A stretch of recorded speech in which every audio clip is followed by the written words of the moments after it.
যে মুসা আলাইহিস সালাম লাঠি দিয়ে আঘাত করলেন নদী পর্যন্ত তার জন্য রাস্তা হয়ে যায়।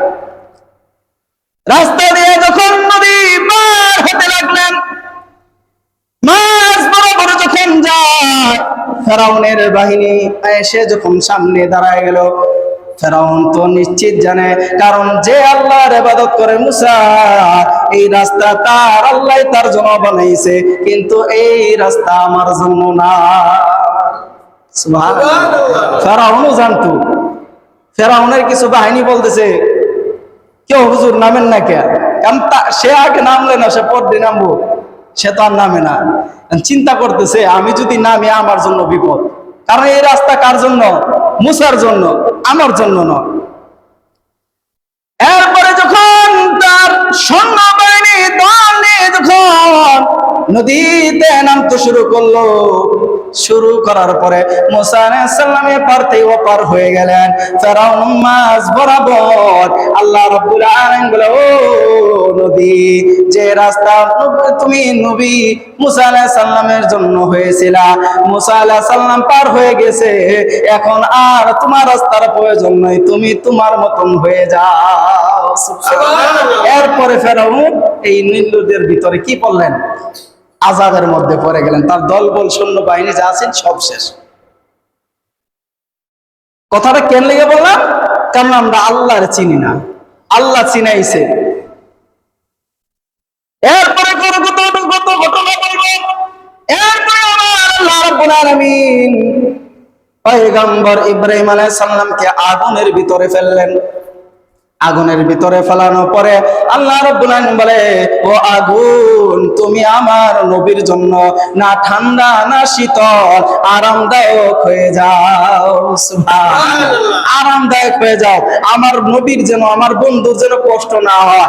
ওই আল্লাহ কি তাদের সময়ও ছিল, আমাদের সময়ও আছে, কিন্তু তাদের বিশ্বাস একই ছিল একত্রবাদের। কার? একমাত্র আল্লাহ। আর আমাদের বিশ্বাস অন্তরে নাই। এই বিশ্বাস নাই বিধায় আজকে আমাদের সামনে আযাব। এই আযাবের উপনীতি হচ্ছে, আযাবের মধ্যে পড়তেছি, আযাব থেকে আমরা দূরে সরতে পারতেছি না, কারণ আমরা তো আল্লাহকে ইবাদত করতে পারি না। আল্লাহ বলছে, ইন্নাল্লাহা আনা ফাবুদুনি, তোমরা আমার ইবাদত করবা। আমরা কি আল্লাহর ইবাদত করি? করি আল্লাহর ইবাদত? এখন বুঝি না, বুঝে আসবে না, মরার পরে বুঝে আসবে। খেলাইতেছি, এই যে মার কুল থেকে জন্ম নিলাম, গর্ভ থেকে বের হলাম, ছোট্ট বয়সে মার দুধ খেলাম, এই বয়স পার হতে হতে খেলাধুলার বয়স শেষ হয়ে গেল, খেলাধুলার বয়স শেষ হয়ে যৌবন শেষ, এখন বার্ধক্যে উপনীত হয়েছেন, এখনো আপনার খেয়াল আসে না। আর কবে খেয়াল আসবে? আর কবে আপনার খেয়াল আসবে যে আমি এখনো জীবিত থাকবো, মরবো না? মরতে হবে না? মরতেই যে এতকাল হবে, এখনো আমি শুধরালাম না কেন? এখনো গুনাহ ছাড়তেছি না, এখনো পাপ ছাড়ি না। কি হইতেছে না এগুলো? কারণ কেন? আমার ভিতরে ঈমানের দুর্বলতা কম। ঈমান নাই, বলা গেলে ঈমান শেষ। ঈমান কোন সময় আপনার কাছ থেকে বিদায় নিয়ে চলে গেছে আপনার এই খবরও নাই। এখানেও কি নাই? খবর নাই। ঈমান একটা কথার কারণে আপনি ঈমান চলে যেতে পারে। ঈমান বড় দামি জিনিস, ধরে রাখতে হয়, মজবুত করতে হয়। আমরা যারা এই ভিতরে আছি, এখনো আল্লাহ তাআলার রহমতের বেষ্টনের মধ্যে আছি, বলেন না সুবহানাল্লাহ। এই আওয়াজ যে দূরে যাইতেছে, মানুষ শুনতেছে, শোনা পর্যন্ত আমল করবে কিনা জানি না, কিন্তু সওয়াব লেখা হবে না। কিন্তু কি লেখা হবে না? সওয়াব লেখা হবে না। আর আপনি যে আল্লাহর ঘরে মসজিদে যতক্ষণ পর্যন্ত বসে থাকবেন, ততক্ষণ পর্যন্ত লিখি লেখা থাকবে, লিখি লেখা থাকবে। সুবহানাল্লাহ। কেন থাকবে? দৃষ্টান্ত দিয়ে দেই। মুরগি যখন তার আন্ডা ডিমের মধ্যে যখন তাও দেয়, তখন ডিম যদি মুরগির ভিতরে যখন নিচে থাকে, ওইগুলোই বাচ্চা হয়। আর ডিমের থেকে যদি বা মুরগি থেকে ডিম যদি সরায় নেওয়া হয়, আলাদা হয়ে যায়, ওটার থেকে কোনো সময় বাচ্চা হওয়া সম্ভব আছে? কারণ সে তার ভিতরে নেই, তার আওতার ভিতরেই নেই, সে আওতার থেকে বাহিরে। এই জন্য সে বাচ্চা হতেও পারবে না, সে নষ্ট হয়ে যাবে। আর সে নষ্ট হয়ে আরো বাকিগুলোরও নষ্ট করে ফেলবে। এই জন্য যারা আমরা মসজিদের ভিতরে আছি, এখনো শান্তির মধ্যে আছি, বলেন না আলহামদুলিল্লাহ। আর আমরা বাহিরে বসে আছি, গল্প গোলাজ করতেছি, চায়ের দোকানে বসে আছি, নামাজ ছাড়া বসে আছি। এরা যেমন নষ্ট হয়ে গেছে, আরো 10টারে নিয়ে নষ্ট করছে। বুঝে আসে? সে নিজেও নষ্ট, আরো 10 জনের নষ্ট করবে। বলবে ভাই তুমি তো রোজায় রাখো নাই, তুমি আবার নামাজ পড়তে যাবে কে? এই যে আরেক শয়তান ধরছে। শয়তান তো বন্দী ছিল, শয়তান যে বন্দী হয়েছে, হওয়ার পরও কিছু তার বন্ধু বান্ধব হয়ে গেছে, এরাই হয়ে গেছে যে তোরা প্রতিনিধি, তোর 11 মাস যে আমি চালাইলাম, একটা মাস আমি বন্ধ থাকলে তোরা কি 11 মাস চালাইতে পারবি না? একটা মাস তোরা, একটা মাস তোরা নিজেরা নিজের মতন চলবি। বাজারে যাবেন, দাম বেশি, বাজার কিনতে যাবেন, যেটাই কিনতে যান তোই তরকারি সেটাই বেশি। শয়তানে কয় কান ছাড়ছে, তাইলে যা তোরা একটু কিছু শিখাইতে পারছে। কি হয় না? রোজা রমজান আসলে বাজারে তোই তরকারির দাম কমে যা, রোজাদার যেন খেতে যেন ভালো লাগে। আল্লাহ বলছে যে রমজান মাস, এটার কোনো হিসাব নাই, খাওয়া যেদুর খাও। আর রমজান মাস অপচয় করবেন কই থেকে? খাবারই তো জুটে না। কি খাবারই তো কিনতে পারেন না, আবার অপচয় করবেন কে? আবার যা খাবেন এর কোনো হিসাব নাই। আপনার তো হিসাব আছে, আপনার তো টাকা নাই। কি কথা বুঝে আসে? এই জন্যই বললাম যে একমাত্র আমরা আল্লাহর এখনো বিশ্বাস করতে পারি নাই মন থেকে। আমরা শুধু নামাজ পড়তেছি, নামাজই শুধু আমাদের ইবাদত? নামাজের পরে কি আর কোনো ইবাদত আছে? কি আছে? নামাজের পরে যাকাতের কথা আছে। আজকের আলোচনা হবে যাকাত।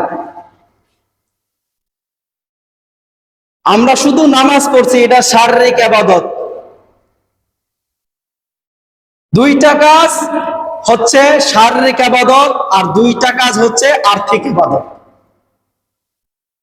1 নম্বর ইবাদত হচ্ছে লা ইলাহা ইল্লাল্লাহ মুহাম্মাদুর রাসূলুল্লাহ সাল্লাল্লাহু আলাইহি ওয়াসাল্লাম, কালেমা গ্রহণ করা, ঈমান গ্রহণ করা।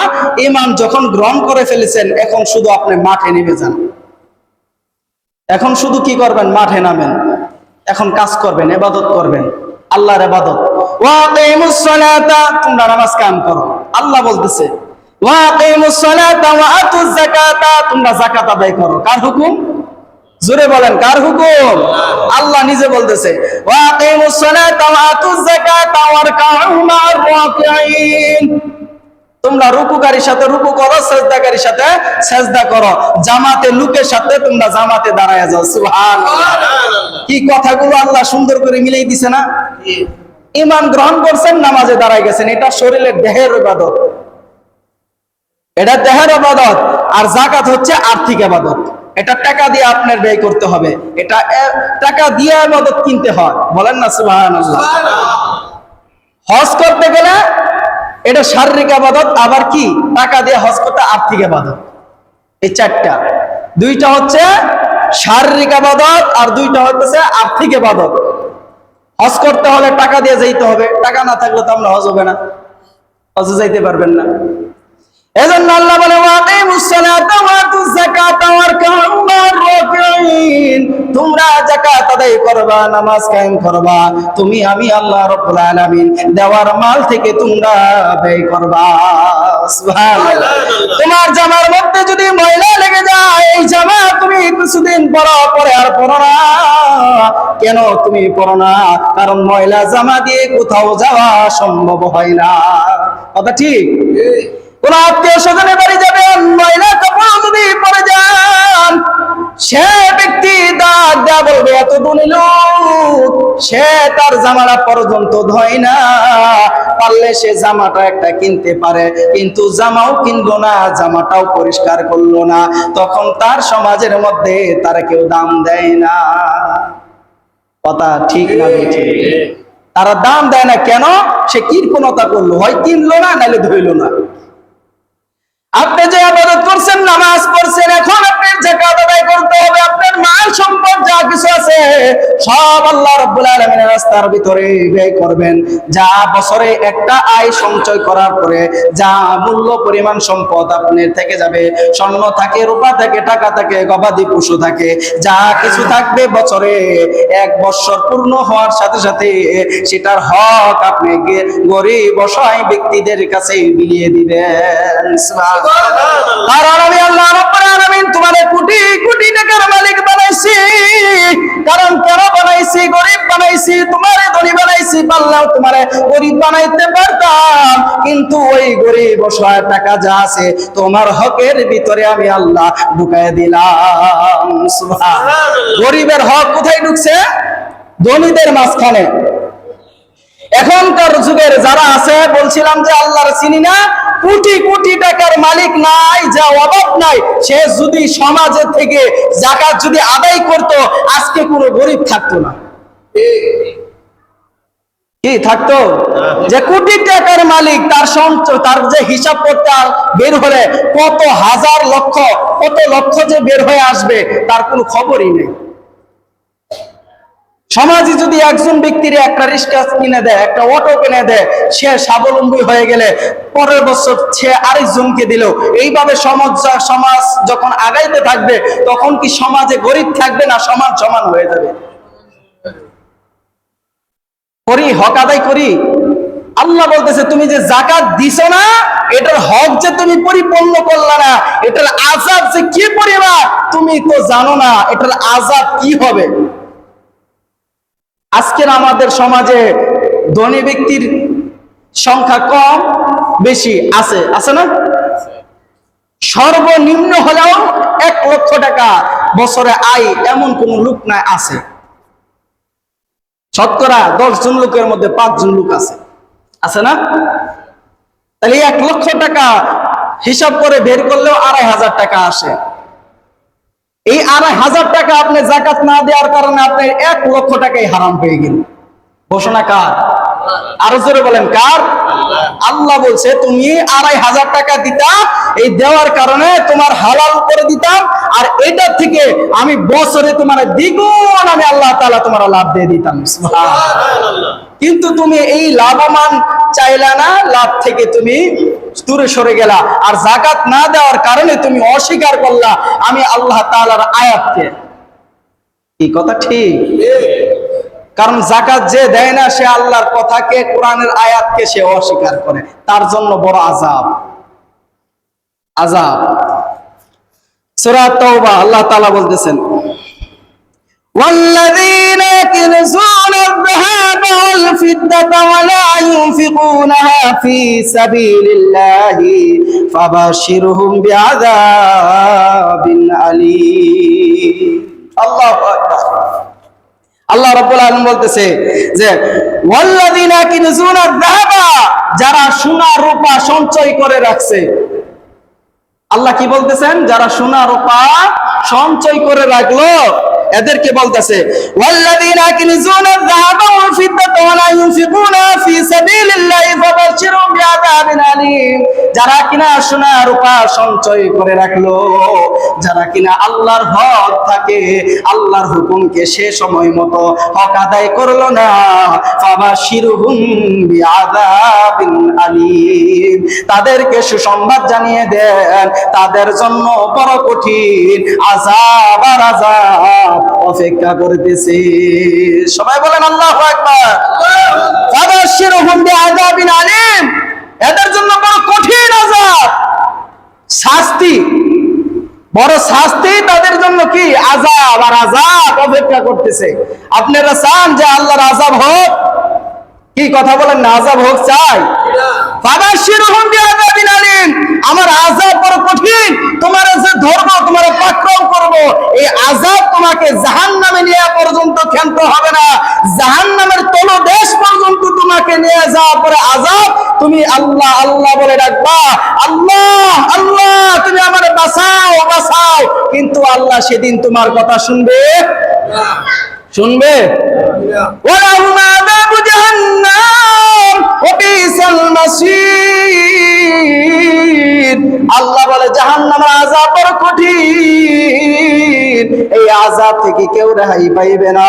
কারণ আমি আল্লাহর হুকুমকে যারা অস্বীকার করে, যারা যাকাত দিল না, তাদের জন্য অনির্দিষ্টির কারণে জাহান্নামের আযাব তার জন্য অপেক্ষা করে। আল্লাহু আকবার। তার জন্য আযাব অপেক্ষা করতেছে। কিসের জন্য? যাকাত দেওয়ার কারণে। সঞ্চয় জমা করতেছেন, ভালো কথা, জমা করেন। এরপরে আয়াতে কি বলতেছে? 34-35 আয়াতে সূরা তাওবার মধ্যে বলতেছে আল্লাহ। এরপর আমার আল্লাহ বলতেছেন ইয়াউমা ইহমা আলাইয়া ফি নারি জাহান্নাম, সেই দিনের জন্য অপেক্ষা করো। সেই দিন কোন দিন? কিয়ামতের দিনের আযাব। ফি নারি জাহান্নাম, এই জাহান্নামের আযাব বড় কঠিন। ফি মানে মধ্যে, ফি নারি জাহান্নাম, জাহান্নাম তোমার জন্য অপেক্ষা করতেছে। জোরে জোরে বলেন কথাটা কার? এরপর আল্লাহ বলে শুধু জাহান্নাম তোমার জন্য অপেক্ষা করে তা তো নয়। ফি নারি জাহান্নামা ফাতুকা বিহা বিজাবুহুম ওয়া জুনুবুহুম ওয়া যুহুরুহুম, জাহান্নামকে আমি আল্লাহ তাআলা রব্বুল আলামিন উত্তপ্ত করতেছি। উত্তপ্ত করে আমি আল্লাহ রব্বুল আলামিন এই জাহান্নামকে, এই জাহান্নামের আযাব আমি আল্লাহ রব্বুল আলামিন তোমাকে এই পিঠে, কপালে, চোখে আমি আল্লাহ সর্বক্ষণে তোমার এই আযাবের শাস্তি দিয়ে দিব।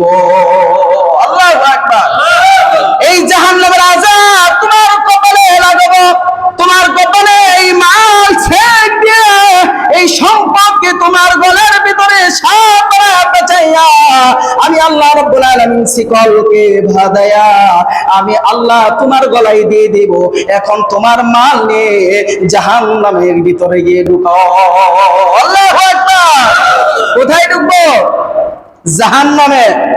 অপেক্ষা করেন যারা যাকাত দেন না, যারা যাকাত দেন না তারা অপেক্ষা করেন, এই শাস্তি আপনাদের জন্য কপালে আছে। ফি নারি জাহান্নামা, এই জাহান্নাম থেকে তারা রেহাই পাইবে না। কারণ আমি আল্লাহর হুকুম ছিলাম যাকাত দেওয়ার জন্য। কেন তুমি যাকাত দিলে না? গরিবের হক রেখেছো, গরিবের হক তোমার ভিতরে দিয়েছিলাম, আজ তুমি এই হক কেন আদায় করছো না? কারণ গরিবরাই আমি আল্লাহর কাছে যা বলবি, ও আল্লাহ আমার তো গরিব বানাইছিলা, এই জন্য ঠিক মতো ইবাদত করতে পারি নাই। আল্লাহ বলবে না তোরে গরিব বানাইছি, কিন্তু আমি ধনীদের ভিতরে তোর হকটা ঢুকাই দিয়েছিলাম। আল্লাহু আকবার। ঢুকাই দিয়েছিলাম তাদের ভিতরে। তখন গরিবরা বলবে, ও আল্লাহ ওই নাফরমান গুলো ডাক দিয়ে নিয়ে আসো, ওই নাফরমান গুলো নিয়ে আসো, তাদের জন্য আমরা ইবাদত থেকে বঞ্চিত রইছি। তখন আল্লাহ বলবে, রাখ রাখ রাখ, তারা তোরে দেয় নাই ঠিক আছে, তোদেরকে আমি আল্লাহ 500 বছর আগে জান্নাতি দিয়ে দিব। কত বছর? 500 বছর আগে জান্নাত যাবে কে? গরিব। ইমানটা মজবুত করেন। খালি ধনীদের কপালে খালি কুদশা আছে। কার কথা? কার কথা? আল্লাহ বলতেছে। এরপর আল্লাহ বলতেছে দেখেন, ফি নারি জাহান্নামা ফাতুকা বিহা জিবাহুম ওয়া জুনুবুহুম ওয়া যুহুরুহুম হাযা মা কানাজতুম লিআনফুসিকুম ফাযুকু মা কুনতুম তাকনিজুন। বলা হবে তোমরা একটু অপেক্ষা করো, তোমরা যে সঞ্চয় জমা করেছিলা, যে টাকা জমা করেছিলা, যে হক তোমরা নষ্ট করে জমা করে রাখছো, আজকের সেই শাপ, সেই আযাব আজকে তোমরা ভোগ করো। এটা তোমাদের জন্য অপেক্ষা করতেছে। কারণ তোমরা যে সঞ্চয় জমা করে রাখছো, হক নষ্ট করলা, গরিবের টাকা দিলে না, যাকাত দিলে না, তুমি যে আরাম আয়েশ করে তুমি বিউটি পার্লারে চলে যাও, বড় বড় তুমি মার্কেটে চলে যাও, গরিবের পোলাপান, গরিবদের কি হক ছিল না? তারা হক আদায় করবে। তাদের মনের মধ্যে কি শান্তি নাই? তাদের কি একটু ভালো মন্দ খেতে মনে চায় নাই? তুমি দিলা না কেন? তুমি দিলা না কেন? তুমি দিলা না। তোমার ছেলে যদি ভালো মন্দ করে, তোমার যদি সুন্দর লাগে, গরিবের ছেলে তোমার কাছে হকদার ছিল, তুমি তাকে আগে আদায় করলা না কেন? কথা ঠিক? আমি বানায় বলছি না, কোরআন থেকে বলতেছি। এই কোরআনকে বিশ্বাস করেন, যাকাতটা ঠিক মতো আদায় করেন, বাঁচবেন আর কয়দিন, মরে গেলে সন্তান আর নাতিপুতি খাবে। আপনার হক আপনি আদায় করে যান। এই সম্পদ কেউ নিয়ে যেতে পারবে না। কাফনের মালিকটাও আপনি নাই। গত জুমায় বলছিলাম না, শুধু ইজ্জতরা ঢাকার জন্য শুধু এই কাফনটা দেওয়া হয়, না হলে আপনার কাফনবিহীন আপনি জানাজার করতাম। কারণ এই জন্য এই আযাব আর আযাব ফাবাশিরুম বিআযাবিন আলীম, আল্লাহ বলতেছে তাদেরকে হুঁশিয়ারি দিয়ে দেন, সংবাদ জানায়া দেন, এদের জন্য বড় আযাব অপেক্ষা করতেছে। সঞ্চয় জমা করেন, সমস্যা নাই, কিন্তু সম্পদ হক আদায় করে সম্পদটা হালাল করেন, এখান থেকে আল্লাহ তাআলা আপনার দ্বিগুণ সম্পদ বাড়ায় দিবেন। সুবহানাল্লাহ। আল্লাহ দিতে পারে না? আল্লাহ রাব্বুল আলামিন বলেন, যখন তুমি ছোট ছিলা তখন তোমার মুখের জবান ছিল না, মা বলে ডাকতে পারতে না, বাবা বলে ডাকতে পারতে না, শুধু তোমার মুখের জবানে আমি আল্লাহ একটি শব্দই ফিট করে দিয়েছিলাম, শুধু চিৎকার। শুধু কি দিয়েছিলাম? শুধু চিৎকার দিয়েছিলাম। এই চিৎকার দেওয়ার কারণে কখন তোমার খিদা লেগেছে মা তা জানতো। তুমি চিৎকার দিদা কোথায়, কখন তুমি বিছানায় প্রস্রাব করে দিয়েছো, ঠান্ডা লাগতেছে। এই চিৎকার দেওয়ার কারণেই মা বুঝতো তোমার এই বিছানার মধ্যে বিছানায় প্রস্রাব করার কারণে তোমার ঠান্ডা লাগতেছে, বড় কষ্ট হচ্ছে। এই চিৎকারের কারণে মায়ের ভিতরে আমি আল্লাহ মহাব্বত ঢুকাই দিলাম। এই চিৎকারের কারণেই সব সমাধান হয়ে যাইত। এই চিৎকার দেওয়ার কারণে সব যদি সমাধান হয়, ছোট বয়সে কান্নার কারণে এই কান্না দিয়ে যদি সব সমাধান হয়, আল্লাহ বলে আজকে ওই চিৎকার ওই কান্না নাই বিদায় তোমার আযাব বড় কঠিন অপেক্ষা করতেছে। যে চোখের পানি আমি আল্লাহ মাওলার কাছে বলতে পারি না, যে চিৎকার যে কান্না আমি আল্লাহর কাছে করতে পারি না, আল্লাহকে বলতে পারি না আল্লাহ আমার আযাব সামনে অপেক্ষা, আমার আযাব বড় কঠিন, আমার গুনাহ সামনে ধরতেছে, আমি গুনাহ থেকে বাঁচতে পারি না মাওলা, আমার আযাব গুলো দূর সরায় দাও আল্লাহ, আমার আযাব গুলো দূর সরায় দাও আয় আল্লাহ, আমার সব আযাব গুলো দূরে দাও। এই চোখের পানি কান্না যতদিন করতে পারি না, আজ এই জন্যই আযাব আমরা সামনে অপেক্ষা করে। কি ঠিক না? এই কান্না নাই, চোখের পানি নাই বিদায় আজকে আযাব, এই আযাব আসতেছে। আর যদি কান্নার চোখের পানি আসতো তাহলে আল্লাহ বলে এ বান্দা চুপ থাক, কান্না যে করেছ কাউকে দেখানোর জন্য না, রাত্র যত গভীর বান্দা তুমি আল্লাহ আল্লাহ বলে রাখতেছ, কেউ দেখে না, দেখেন তিনি কে। আল্লাহ বলে বান্দারে তুই আমাকে ডাকতিস, জাহান্নাম থেকে মুক্তি চাস, জান্নাতের লাভবান হতে চাস, আমি আল্লাহ তোর জীবনের চিরস্থায়ী গুনাহগুলো মাফ করে দিলাম, চোখের পানিটা আমি মজবুত করে দিলাম। কিয়ামতের দিন যখন জাহান্নাম ধীরে ধীরে সামনে আসবে, এই জাহান্নামের আগুনগুলো নিবানোর জন্য আমি আল্লাহ তোর চোখের পানিগুলো আমি আল্লাহ মাদুলিতে ভরে রাখলাম। সুবহানাল্লাহ। আছে চোখের পানি? মুনাজাত ধরলেও কান্না আসে না। হুজুর এত বড় মুনাজাত ধরছেন কি? আরবে এত তল লেগে ধরছি, তোর জন্য মুনাজাত ধরছি, আমার জন্য না। আমি যত বললে তা আলাদা ধর্ম। মুনাজাত ধরতেছি, কান্না করো, চোখের পানি ফেলো। তুমি চাওয়া বন্ধ করছো বিদায় এই কারণে তোমার উপর আযাব আসতেছে। 10 জন না 40 জন ব্যক্তি যেখানে দোয়া করা হয়, আল্লাহ একজন ওলি বানায়া দোয়া কবুল করে, বলেন না সুবহানাল্লাহ। তাহলে 40 জনের সময় কি দোয়া ছোট করার কথা ছিল না বড় হওয়া দরকার ছিল? তাহলে আমরা বড় না ছোট করি কে? আফসোস না, আমরা চার মতন চাইতে পারি না, সময় কম, নাহলে কথা অনেক। এটা হলো যাকাত না দেওয়ার কারণে। দ্বিতীয় নম্বর পয়েন্ট আসতেছে, এই তো সামনে আসতেছে আপনার ইতিকাফ। ইতিকাফ যদি কোনো ব্যক্তি ইতিকাফে বসে, সে নিয়ত করে একদিনে ইতিকাফ করলেন, আল্লাহ রাব্বুল আলামিন তার 3টা আযাব থেকে আল্লাহ তাআলা বাঁচাই দিবেন। সুবহানাল্লাহ। একদিন ইতিকাফ করলে জাহান্নাম পশ্চিম থেকে পূর্ব কতটুকু দূরত্ব তা জানি না, কিন্তু এতটুকু দূরত্ব এর চেয়েও বেশি দূরে আল্লাহ তাআলা জাহান্নামকে তার দূর সরাই দিবেন। সুবহানাল্লাহ। কয়দিনের ইতিকাফ? শুধু একদিন। আরেকটা হচ্ছে জাহান্নাম এত দূরে, পশ্চিম থেকে পূর্ব এত দূরে, তার চাইতে আরো দূরে আল্লাহ তাআলা জাহান্নামকে সরায় দিবেন। সুবহানাল্লাহ। তৃতীয় নাম্বার হচ্ছে জাহান্নাম দূরে সরতে সরতে আল্লাহ সুসংবাদ জানায় দিবে, এ বান্দা তোর তামাম জীবনের গুনাহ আমি আল্লাহ মাফ করে তোর জান্নাত দিয়ে দিলাম। সুবহানাল্লাহ। তিন নম্বরে ঘোষণা হচ্ছে তার জান্নাত। ইতিকাফ করার নিয়ত আছে ইনশাআল্লাহ? বলেন না, আছে কি ইনশাআল্লাহ? আল্লাহ সকলকে কবুল করেন, বলেন আল্লাহুম্মা আমিন। ইতিকাফ 10টা দিন। যে ব্যক্তি 10 দিনের মায়া দুনিয়ার ছাড়তে পারে না, ও আবার আখিরাতের প্রস্তুতি নিবে কেমনে?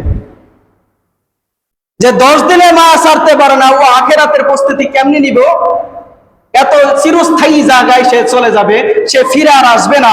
10টা দিনের মায়া সে ছাড়তে পারলো না, ও আবার আল্লাহকে খুঁজে। কি কথা ঠিক না বে ঠিক বলে? অতএব সময় আছে, 50-60 বছর জীবনে অতিবাহিত হয়ে গেছে, অনেক কিছু করছি, অনেক গুনাহ করেছি, আর গুনাহ করতে চাই না।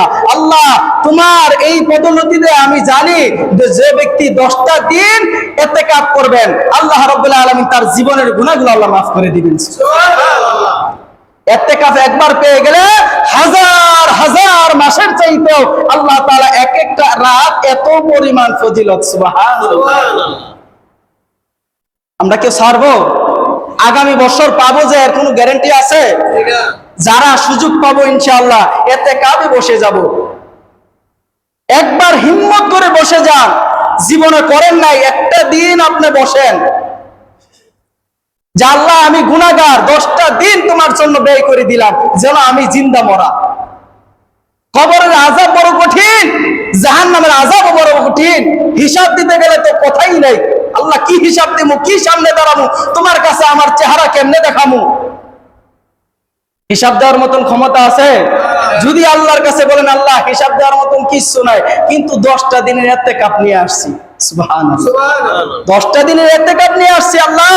আল্লাহ বলবে বান্দারা তুই 10টা দিনের ইতিকাফ নিয়ে আসছ, কিন্তু আমি আল্লাহ হুকুম দিয়েছিলাম ইন্না আনজালনাহু ফি লাইলাতিল কদর, আমি আল্লাহ নিশ্চয়ই এই কোরআনকে নাজিল করেছি বরকতময় একটি রাতে, সে রাতটা হচ্ছে শবে কদর রাত। সুবহানাল্লাহ। হাজার হাজার মাসের চাইতে উত্তম। মাসকে উত্তম করতে চাইছিল না মানুষকে উত্তম করতে চাইছে? আমরা তো চিন্তা করি হাই হাই হাজার হাজার মাসের চাইতে উত্তম, আর হাজার হাজার মাসের কথা ওটা বলছে, কিন্তু উম্মতকে আল্লাহর বান্দাকে সর্বশ্রেষ্ঠ বানাবার জন্যই এই আয়াত, এই কোরআন নাযিল করেছেন। বলেন না সুবহানাল্লাহ। আজকে আমরা এই উত্তম মানুষ, উত্তম জাতি, উত্তম চরিত্র হতে চাই না। আমার খানা দিবে কে? আমার তো রিজিকেরই নেই। আমার খানা কে পৌঁছাইবে? আমার বাড়িতে কে দেখবে? কে খানা জোগাড় করবে? আমি সারা আছে আর কে? এই কথাগুলো বলা হচ্ছে বোকামি। তুমি যখন মারা যাবা তোমার ফ্যামিলি এমনি চলবে, কি চলবে না? যার বাপ নাই, যার মা নাই, যার বাবা নাই, যার স্ত্রী, যার ছেলে নাই, হ্যাঁ সংসার চলতেছে না? শেখ হাসিনা নাই, দেশ কি চলতেছে না? দৃষ্টান্ত এটাই। লোক যাবে আসবে, যাবে আসবে, এটাই তো ধরে আসতেছে, কিয়ামত পর্যন্ত যাবে। এটা পৃথিবী শুরু হয়ে আসছে, এটা শেষ প্রান্তে এইভাবেই যাবে। কিন্তু নিয়ে যাওয়ার সময় কি নিয়ে যাইতেছেন চিন্তা করেন। এটা ভেবে দেখেন। একটা ছোট ঘটনা বলে শেষ করে দিতেছি। হযরত আবু হুরায়রা রাদিয়াল্লাহু তাআলা আনহু, হযরত আবু হুরায়রা রাদিয়াল্লাহু তাআলা আনহু বাসা থেকে বের হয়ে আসে, মসজিদে নববীর ভিতরে আযান হয়, তিনি নামাজে আসবেন, নবীর পিছনে নামাজ আদায় করবেন। সুবহানাল্লাহ। কত ভাগ্যবান সে, নবীর পিছনে নামাজ আদায় করবে। হযরত আবু হুরায়রা বাসা থেকে বের হয়ে আসে, কিন্তু সে নামাজের জন্য আসার পরে বাইরে থেকে যখন ঘর থেকে বের হয়ে আসে, রাস্তা রাস্তার মাঝ বরাবর এসে হঠাৎ করে বেহুশ হয়ে পড়ে যায়। মানুষগুলো জানি মনে মনে ভাবে আর বলতেছে, আবু হুরাইয়া মিক্রি রোগ ধরেছে। মিক্রি রোগ চেনেন না, যে জুতা দিলে রোগ সেরে যা। হ্যাঁ, এইভাবে একদিন না, 2 দিন না, 3 দিন, 4 দিন এরকম ঘটনা হয়ে যায়। একদিন জামাতের সময় লেট হয়ে গেছে, নবীর সামনে আবু হুরাইয়া এসে দাঁড়াইয়া রইছে। আবু হুরাইয়াকে ডাক দেয়া বলতেছো, আবু হুরাইয়া তোমার আসতে এত লেট কেন হলো? আবু হুরাইয়া ডাক দেয়া বলে, ও রাসূল, আমার জন্য দোয়া করবেন। যে বাড়িতে ইবাদত করবে মহিলারা আর পুরুষে ইবাদত করবে মসজিদে। বলেন না সুবহানাল্লাহ।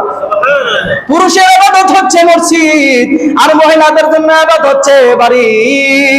এই জন্য আমার বাড়ি ঠিক করতে গুছায় আসতে আসতে আমি যখন এই মসজিদে নববীর মধ্যে আযান হয়ে যায়, নবী আমি আর বাড়িতে থাকতে চাই না, বাড়ি থেকে বের হয়ে আসি। কিন্তু রাস্তার মাঝ বরাবর আসার পরে আমি অসুস্থ হয়ে অজ্ঞান হয়ে এই জমিনের মধ্যে পড়ে যাই। আল্লাহু আকবার। এই দৃশ্য বলার পরে নবীকে বলতেছে, নবী আমার জন্য একটু দোয়া করবেন, কারণ আমি যা অসুস্থ হয়ে আর যা কিছু হোক, কিন্তু দিনকে কোনো সময় নষ্ট করা যাবে না। সুবহানাল্লাহ। দিনকে নষ্ট করা যাবে না। কষ্ট হইতেছে আপনাদের? দিন নষ্ট করা যাবে না, দিনকে বহাল রাখতে হবে, ইবাদত করতে হবে। নবী আমার জন্য দোয়া করেন। নবী ডাক দিয়ে বলতেছে, আবু হুরায়রা তোমার কথা মেনে নিলাম, তুমি অসুস্থ, কেন তুমি অসুস্থ হয়েছো? ও নবীকে ডাক দিয়ে বলতেছে, ও নবী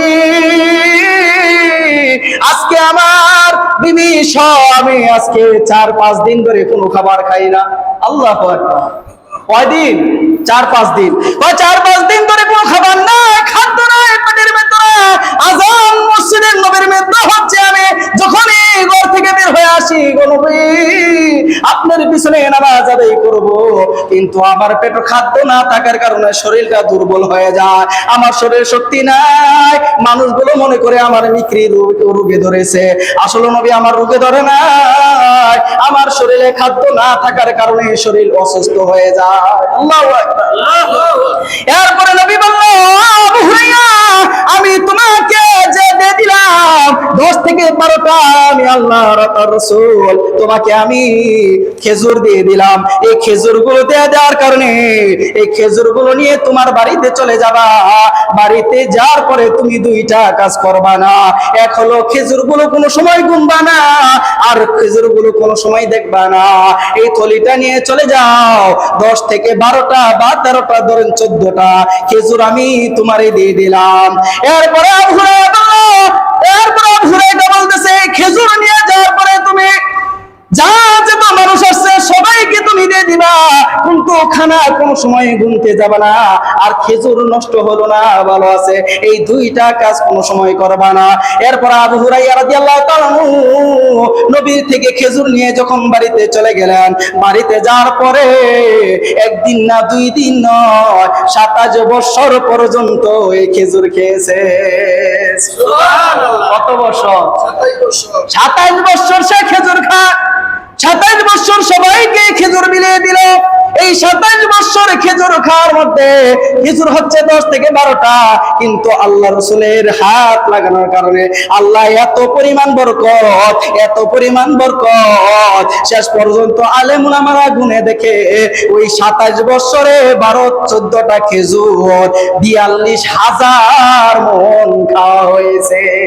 সুবহানাল্লাহ। কত হাজার মণ? 42,000 মণ খাবার খাইছে। তারা হচ্ছে ইমানদার, আর আমাদের ইমান হচ্ছে নরবল। কথা ঠিক না বেঠিক? এজন্য আমাদের ইমান আকীদা ঠিক করব। আমাদের যে কাজগুলো, এই কাজগুলো করে আমরা যেন অন্ধকার কবরে যাইতে পারি, সে তৌফিক আল্লাহ তাআলা দান করুন। সবাই বলেন আল্লাহুম্মা আমিন।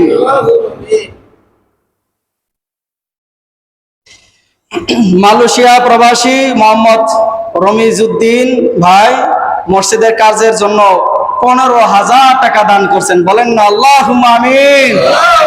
আল্লাহ রাব্বুল আলামিন প্রবাসী ভাইয়ের মনে আশা পূরণ করুক। তার মা ও বাবার জন্য দোয়া চেয়েছেন, আল্লাহ রাব্বুল আলামিন এই দানের উসিলায়, দানের খাতিরে আল্লাহ তাআলা যেন তার মা ও বাবার কবর আযাব এই রমজান মাসের উসিলা করে মাফ করে কিয়ামত পর্যন্ত জান্নাতের বাগান বানায় দেয়। সবাই বলেন আল্লাহুম্মা আমিন।